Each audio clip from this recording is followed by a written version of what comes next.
Morning student, this is our last video of chapter 2 whole numbers. यहाँ पे हम कुछ पैटर्न डिस्कस करने वाले हैं। जैसा कि आपको स्क्रीन पे नज़र आ रहा है कि हम होल नंबर्स के लिए 4 पैटर्न्स इस्तेमाल करते हैं। फर्स्ट आपका line, rectangle, square and triangles.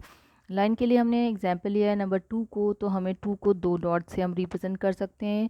Number 3 को हम 3 डॉट से रिप्रेजेंट कर सकते हैं। रेक्टेंगल में अगर हमें नंबर 6 को रिप्रेजेंट करना है तो हम इस तरीके से 3 डॉट्स लगाते हैं, और अगर अपन 10 को अगर रेक्टेंगल के फॉर्म में रिप्रेजेंट करना है तो 5 डॉट्स के इस तरीके से पैटर्न बनाते हैं। अगर आपको 4 को स्क्वायर के फॉर्म में रिप्रेजेंट करना है तो आप 2 डॉट लगा के इस तरीके से स्क्वायर बना सकते हैं। अगर 9 को रिप्रेजेंट करना है तो 3 डॉट्स को लगाकर इस तरीके से आप स्क्वायर बना सकते हैं। और लास्ट हमारा जो पैटर्न है वो ट्रायंगल की फॉर्म में होता है। इसमें हमें 3 और 6 को हमने रिप्रेजेंट किया हुआ है।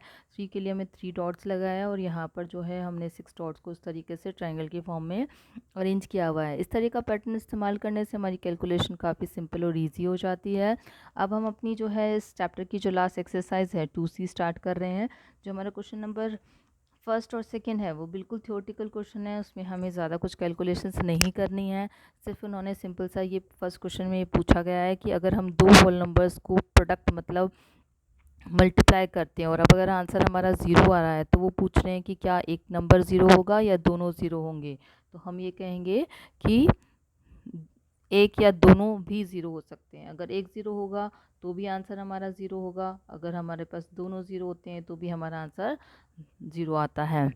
अब जो हमारा सेकंड क्वेश्चन है इसमें भी उन्होंने दो होल नंबर्स को मल्टीप्लाई किया और उनका आंसर क्या चाहिए उनको 1। तो वो पूछ रहे हैं कि क्या हम एक अगर 1 लेंगे तो हमारा काम चल जाएगा या दोनों हमें 1 लेना पड़ेगा।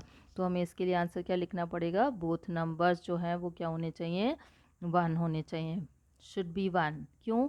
क्योंकि अगर हम 1 को 2 से मल्टीप्लाई करेंगे तो आंसर 2 आ जाएगा। हमें 2 नहीं चाहिए, हमें क्या चाहिए, सिर्फ आंसर 1 ही चाहिए। इसलिए हमारे पास दोनों नंबर को अगर 1 से 1 मल्टीप्लाई करेंगे तभी हमारा आंसर जो है 1 आता है। क्वेश्चन नंबर 3 के अंदर हमें प्रोडक्ट मतलब मल्टीप्लिकेशन करना है, लेकिन सम पैटर्न्स को यूज़ करना है। फर्स्ट क्वेश्चन जो ए है वो 728 इंटू 101 है। 728 को हम एज इट इज़ रहने देंगे। 101 को हम 100 प्लस 1 लिख रहे हैं, और उसके बाद हम इसको मल्टीप्लाई कर रहे हैं, क्योंकि अगर आप इसको 100 से मल्टीप्लाई करोगे तो 728 0 आ जाएगा। फिर आप 728 को 1 से मल्टीप्लाई करोगे तो 728 आएगा। और अगर हम इन दोनों को प्लस कर लेते हैं, प्लस करने के बाद जो हमारा आंसर है वो आता है 73528। 73528 will be the required answer. जो इसका बी पार्ट है वो ऑलमोस्ट सेम है, इसलिए हमने यहाँ पर सी पार्ट लिया है। 824 को हम 25 से मल्टीप्लाई करने हैं। 25 को आपको थोड़ा सा ध्यान देना है कि इसको हम कुछ अलग तरीके से लिखेंगे। 25 को हम 100/4 लिख सकते हैं।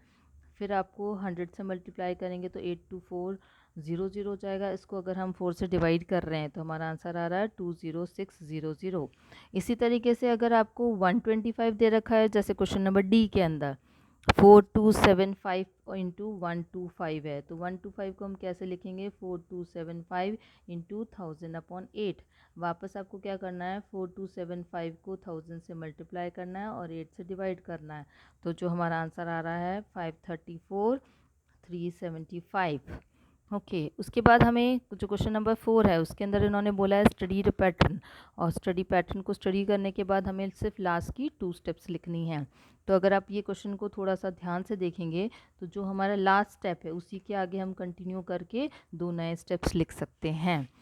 तो क्वेश्चन नंबर स्टेप 2 में पहले आपको थोड़ा सा ध्यान से देखना है, लेकिन जो उन्होंने लास्ट लिख रखा है 1 2 3 4 5 इंटू 8 प्लस 5 इक्वल टू 98765। तो हमें क्या करना है, यहाँ पर अब एक नंबर इंक्रीज़ करना है। 4 5 हम 6 लिख देंगे, 8 की जगह 8 आ जाएगा। यहाँ पर हम एक नंबर बढ़ाकर लिख देंगे, यहाँ पर भी हमें एक नंबर बढ़ाकर लिखना है, लेकिन ये डिसेंडिंग ऑर्डर में है। ये हमारा रिक्वायर्ड फर्स्ट स्टेप हो गया। अब वापस आप क्या करोगे, इसके अंदर आपको एक नंबर और बढ़ाकर लिखना है, ठीक है। और ये 8 की जगह 8 आ जाएगा, 6 की जगह 7 लिखेंगे। यहाँ पर 9876543। पैटर्न के जो क्वेश्चंस होते हैं काफ़ी इजी होते हैं। जो हमारा क्वेश्चन नंबर 5 है इसके अंदर भी इन्होंने हमें कुछ पैटर्न दे रखा है। पैटर्न की जो शुरुआत हो रही है वो इस तरीके से हो रही है 1 इंटू 2/2। और अगर हम लास्ट पैटर्न की, अगर लास्ट जो हमें पैटर्न दे रखा है इस तरीके से कंटिन्यू करने के बाद में, वो दे रखा है 1 + 2 + 3 plus 4 is equal to 10 equal to 4 into 5/2। और इसको ही कंटिन्यू करके हमें 4 स्टेप्स और आगे लिखने हैं।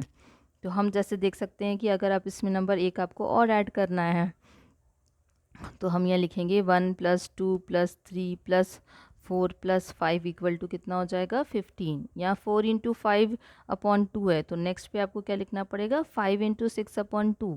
ओके, फिर वापस आप एक नंबर और चलेंगे, तो यहाँ पे आपने 5 तक लिखा था, अब यहाँ पे आप क्या करेंगे 6 तक लिखेंगे, और ये किसके बराबर हो जाएगा 21 के। यहाँ 5 इंटू 6 लिखा था, अब 6 इंटू 7 लिखेंगे। इसी तरीके से आपको यहाँ पे फिर आगे चलना है। यहाँ पर आप 6 तक लिख चुके हैं, तो आप यहाँ पर क्या लिखेंगे 7, और ये ऐड होने के बाद कितना हो जाता है 28। इसमें 6 इंटू 7 है, तो ये 7 इंटू 8/2 आ जाएगा। अब यहाँ पर फिर आपको आगे एक स्टेप और आगे बढ़ना है। यहाँ पे आपने 5 इंटू 6 + 7 + 8 कर दिया, तो ये किसके बराबर हो जाएगा 36। यहाँ पर 8 इंटू 9/2। तो हम पैटर्न देखकर आगे जो जितने भी स्टेप्स हैं वो आसानी से क्या कर सकते हैं लिख सकते हैं। क्वेश्चन नंबर 7 में हमें कुछ नंबर्स दे रखे हैं, उन्होंने बोला है कि उनको पैटर्न के फॉर्म में अरेंज करना है, और एक पर्टिकुलर पैटर्न का नाम भी दे रखा है।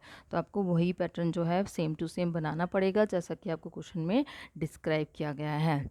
तो हमें क्वेश्चन नंबर जो फर्स्ट है उसमें इन्होंने 16 के लिए बोल रखा है। 16 के लिए इन्होंने बोला है कि इसको स्क्वायर पैटर्न में अरेंज करना है। तो हम यहाँ पर 4 डॉट्स लगाकर और इसकी हम क्या करेंगे 4 लाइंस बनाकर और स्क्वायर पैटर्न में 16 को अरेंज कर लेंगे। सिमिलरली इन्होंने 26 को रेक्टेंगल पैटर्न में बोल रखा है। जो 26 को अगर हमें रेक्टेंगल पैटर्न में करना है तो हमें क्या करना पड़ेगा 1 2 3 4 5 6 7 8 9 10 11 12 13 डॉट्स को हमें इस तरीके से रेक्टेंगल के फॉर्म में अरेंज करना है। 28 को उन्होंने ट्रायंगल के फॉर्म में बोल रखा है। तो ट्रायंगल के फॉर्म में अगर 28 को करना है तो आप सबसे नीचे से स्टार्ट करेंगे, तो आपको सबसे पहले कितने डॉट लगाने हैं 7 1 2 3 4 5 6 और 7। फिर आपको डॉट लगाना है 6 1 2 3 4 5 एंड 6। फिर आपको कितने डॉट्स लगाने हैं 5। उसके बाद आपको कितने डॉट्स लगाने हैं 4। फिर आपको कितने डॉट्स लगाने हैं 3। फिर कितने डॉट्स लगाने हैं 2। तो इस तरीके से हम 28 को ट्रायंगल फॉर्म में भी अरेंज कर सकते हैं। 30 को आपको रेक्टेंगुलर पैटर्न में अरेंज करना है, ज़्यादा मुश्किल कुछ नहीं है। 30 को हम क्या कर सकते हैं 5 की इस तरीके से डॉट्स लगाकर 6 लाइंस बना सकते हैं।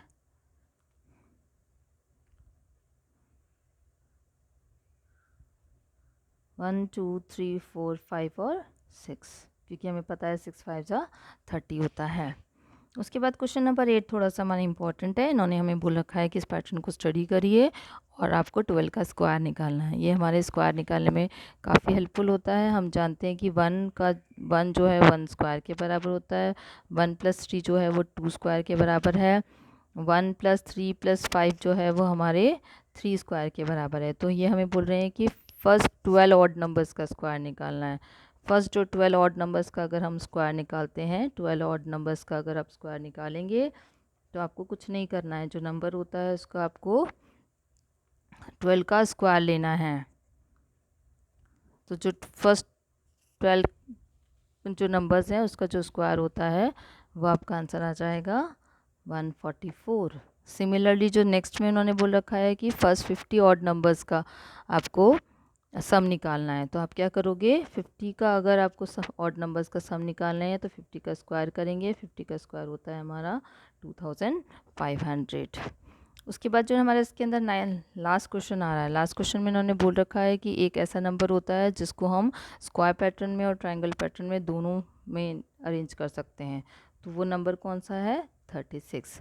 36 को अगर आपको स्क्वायर पैटर्न में अरेंज करना है तो आपको क्या करना पड़ेगा 6 डॉट की 6 लाइंस बनानी पड़ेंगी।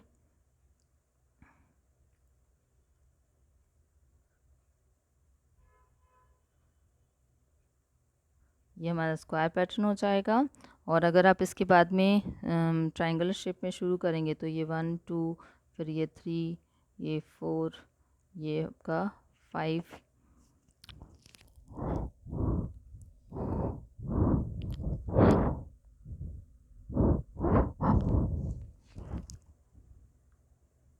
1 2 3 4 5 6 7 और 8 इस तरीके से हम 36 को स्क्वायर पैटर्न में और ट्रायंगल पैटर्न दोनों में हम रिप्रेजेंट कर सकते हैं। And this is the end of this chapter.